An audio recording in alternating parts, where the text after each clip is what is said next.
a catastrophic 77% water cut is scheduled for the state of Arizona. Not from drought, not from an earthquake, not from a political failure in the new year. It is the consequence of a legal time bomb set on September 30th, 1968, whose fuse is now just months from its end. As of July 2026, the foundational agreements governing the Colorado River, the lifeline for 40 million Americans, are set to expire. The final day is December 31st, 2026, and because 7 basin states failed to meet a consensus deadline this past February, the federal government has now stepped in, threatening to enforce the letter of a century-old law. The result for one state is annihilation. It is a number so large it feels abstract. 77%, a figure that would effectively turn off the largest water delivery system in the state. And the clearest sign of this reality is not at the river's edge. It is in a furious, quiet war happening right now, underground. For decades, Arizona taxpayers funded the Arizona Water Banking Authority, a state agency that stored billions of gallons of surplus river water in subterranean aquifers, a savings account for an emergency. That emergency is here. But as Phoenix area cities rush to make a withdrawal, the state bank is refusing to release the full amounts. The water is there. It is their water. But the state, looking at the federal government's threat, is trying to preserve what little long-term supply remains. The strangest part of this story is not that the Colorado River is running low. It is that the rules of survival, written on paper in 1922 and 1968, are about to overwrite the physical reality of the American Southwest. And Arizona is holding the losing hand. To understand what is happening, you have to understand the deal Arizona made to become the Arizona of today. The story begins on November 24th, 1922. That day, representatives from 7 states signed the Colorado River Compact. They divided the river's bounty between an upper basin, Colorado, New Mexico, Utah, and Wyoming, and a lower basin, Arizona, California, and Nevada. Each basin was apportioned 7.5 million acre-feet of water per year. It was a gentleman's agreement based on a fatal error. The negotiators built their math on an unusually wet period in the river's history, assuming an average annual flow of 16.4 million acre-feet. The 20th and 21st century reality, measured since the year 2000, is a flow of just 12.4 million acre-feet. The system was born with a structural deficit. For decades, that deficit was masked by 2 massive reservoirs, Lake Powell and Lake Mead, which acted as the system's bank account. But you cannot defy arithmetic forever. For Arizona, the defining moment came nearly half a century later. For years, the state had dreamed of a massive aqueduct, a 336-mile concrete river that could carry Colorado River water from the west uphill into the growing interior cities of Phoenix and Tucson. It was called the Central Arizona Project, or CAP. But building it required an act of Congress and an immense amount of federal funding.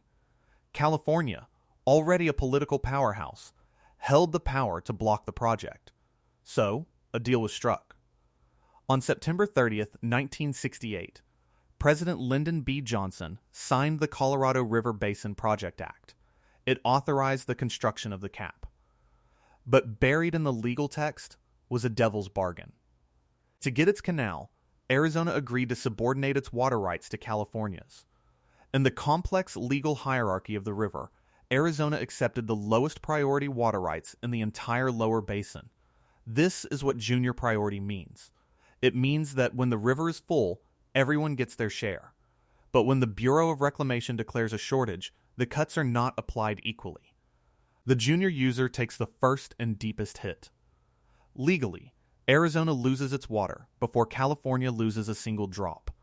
It was a gamble on a future that was assumed to be as wet as the past. For 60 years, it was a gamble that paid off. The CAP was built. Phoenix and Tucson boomed. 6 million people came to rely on that water. But the bill for that 1968 compromise has now arrived. The chief negotiator for Arizona, The man tasked with defending the state is Tom Bushotsky, the director of the Arizona Department of Water Resources. Last year, when the federal government modeled what a strict enforcement of that 1968 law would look like post-2026, he gave a blunt assessment. His words were, "That's us.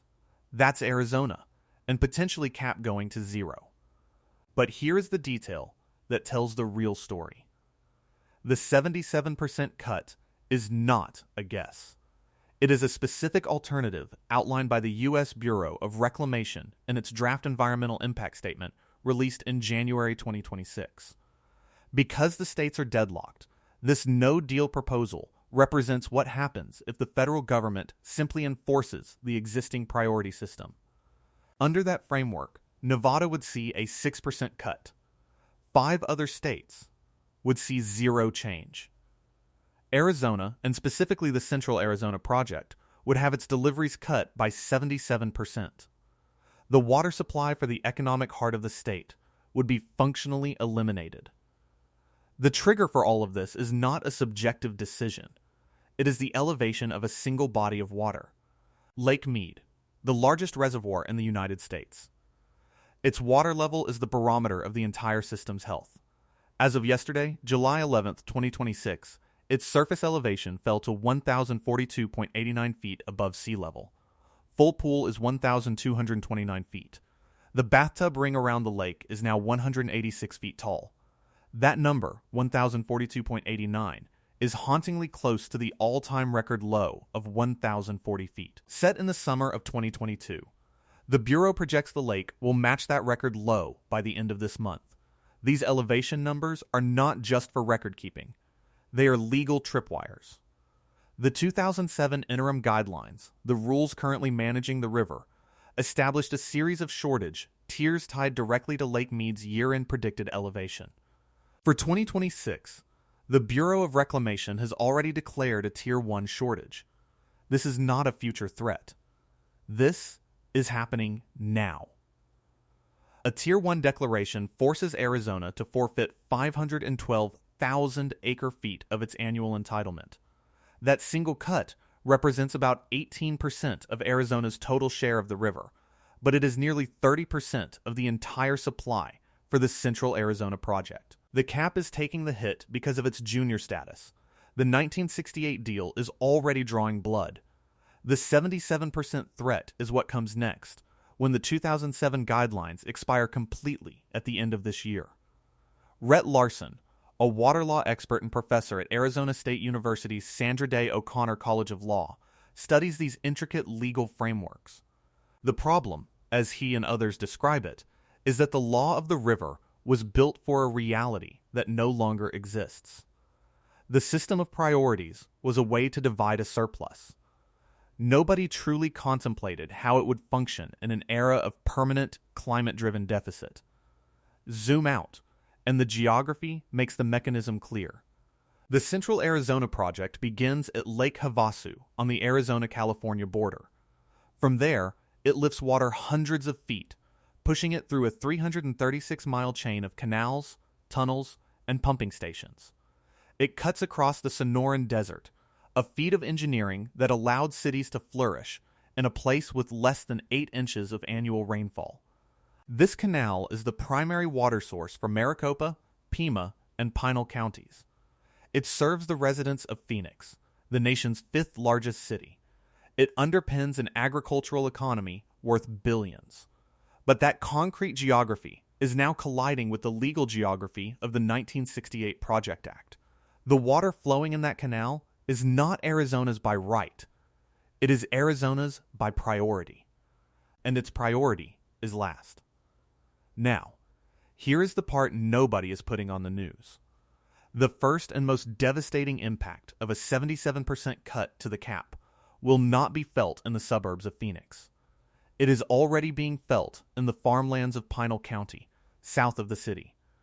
This is the unseen connection between the water level in Lake Mead and the price of milk in Ohio. Agriculture uses between 70 and 80% of the Colorado River's water. A vast portion of that goes to water-intensive crops like alfalfa, which is primarily grown for animal feed. Under the existing Tier 1 cuts, many farmers in Pinal County have already lost all access to their cap surface water deliveries. They have been forced to rely on groundwater, which is more expensive to pump and finite. A 77% cut would wipe them out. Pinal County farmers, who in wet years could get 10 harvests of alfalfa annually, are now facing a future with zero surface water. The cost of animal feed is skyrocketing. This has forced cattle ranchers across the Southwest into what the industry calls active liquidation. They are selling off their breeding herds because they can no longer afford to feed them. This is not a future projection. It is happening in the summer of 2026. The consequence is a massive, delayed shock to the national food supply.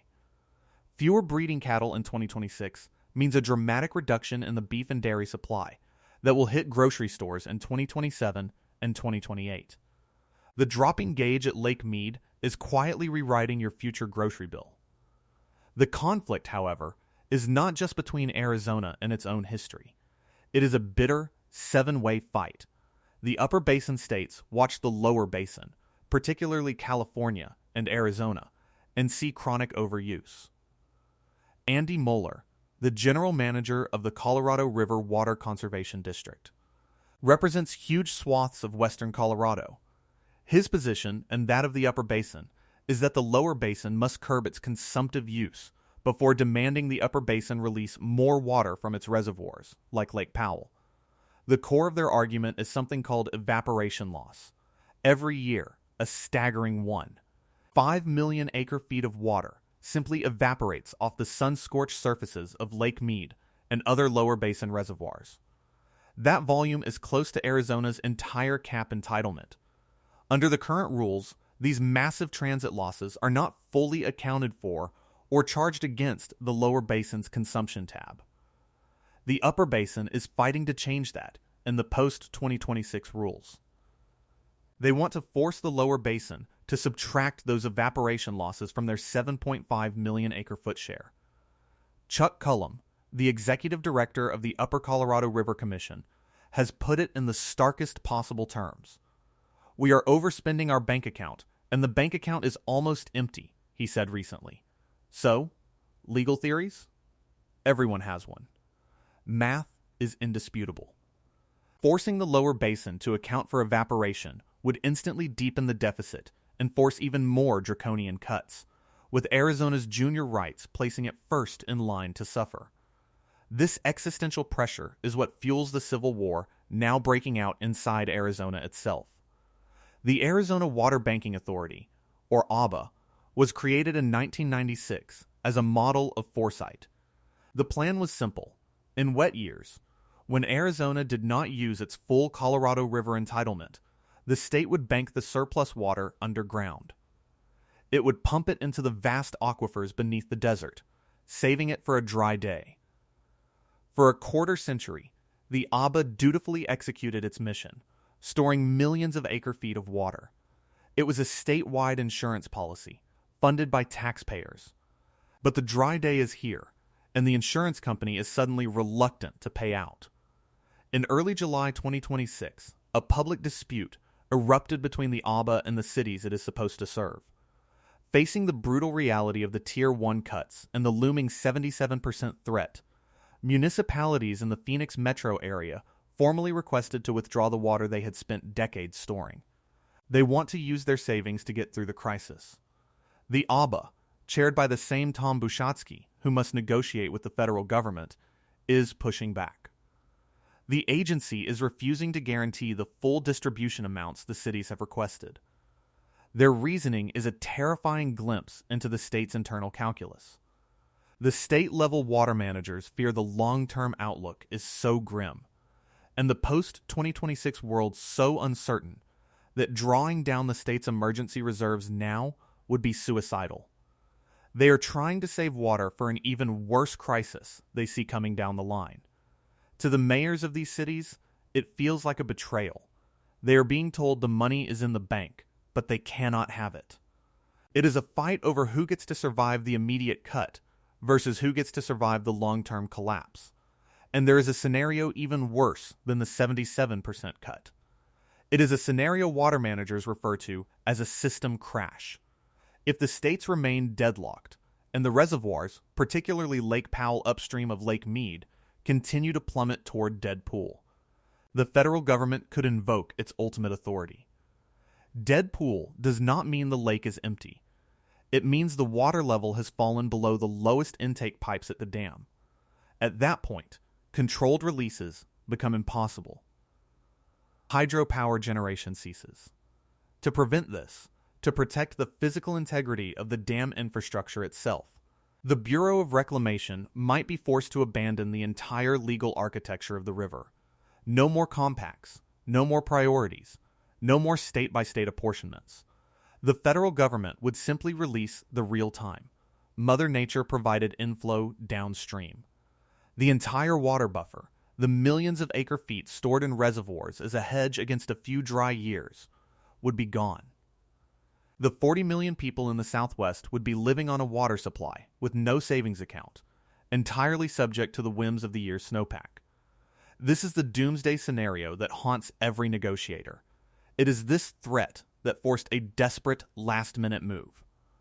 On May 1, 2026, just months after the states missed their deadline, the three lower basin states of Arizona, California, and Nevada jointly submitted a counterproposal to the federal government.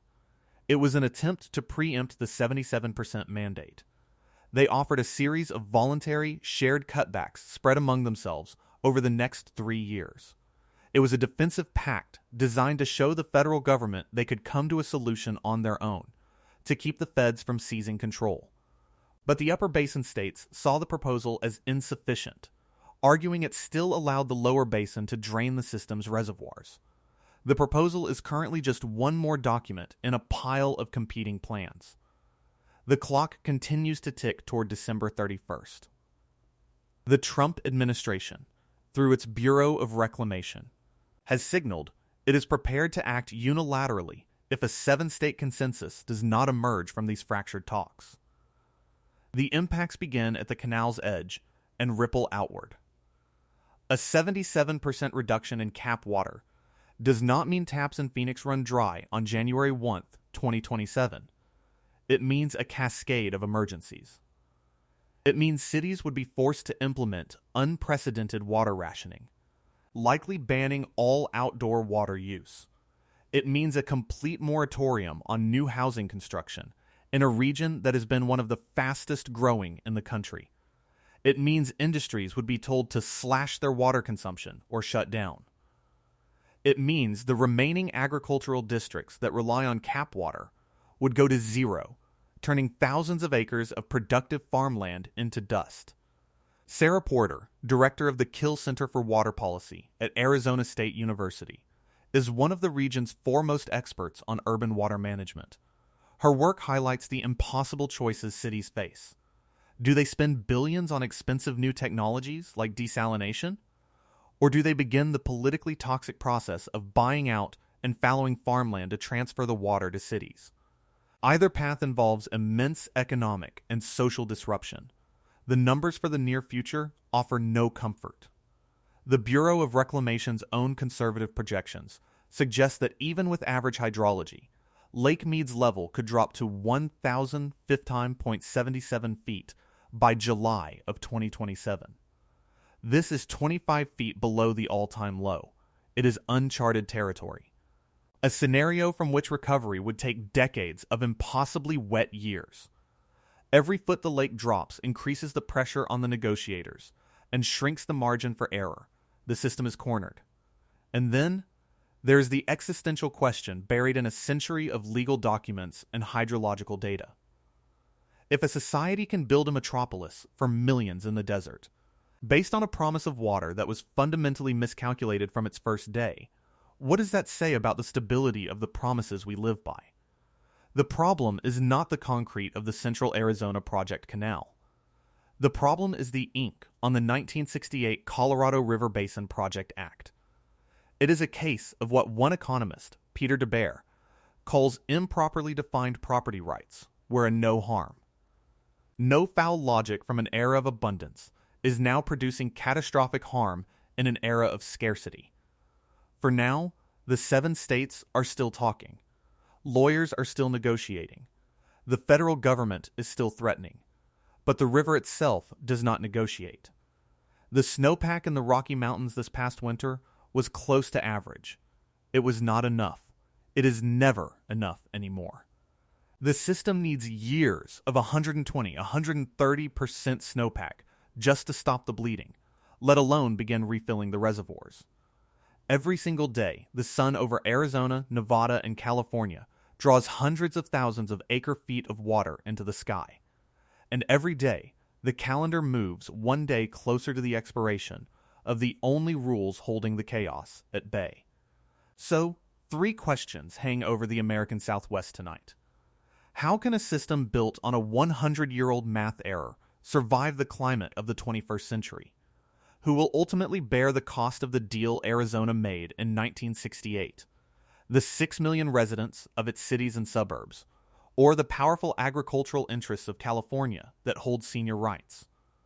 And what happens when 40 million people realize their water supply is governed not by rainfall, but by a deadline on a legal document that is about to expire? The water flowing through the central Arizona Project Canal today, somewhere between Parker and Phoenix, is moving at about 3 miles per hour. It is a volume negotiated under laws that will cease to exist in less than 6 months. The Bureau of Reclamation is still weighing its options.